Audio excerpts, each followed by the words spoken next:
everyone, welcome back to Sunny Life channel. Thank you so much guys for tuning in. I'm here to update you of what's going to happen on Gomora from the 27th to the 31st of July 2020. On Monday, Gladys makes a shocking discovery or decision about London. Tati and Pretty plot to find out who is behind the shooting, and Mohato makes his presence felt in Gomora. On Tuesday, a new enemy set his plans of taking over Sonto's business in motion. Melusi has a romantic surprise in store for Gladys as the Dlamini all final mix up. On Wednesday, love is in the air as some community members in Gomora are catching feelings.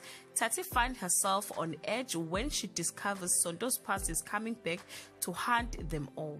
On Thursday, new energy is injected into Melusi, but Ntokozo can already feel its burden. Tati goes digging for answers but struggles to find anything.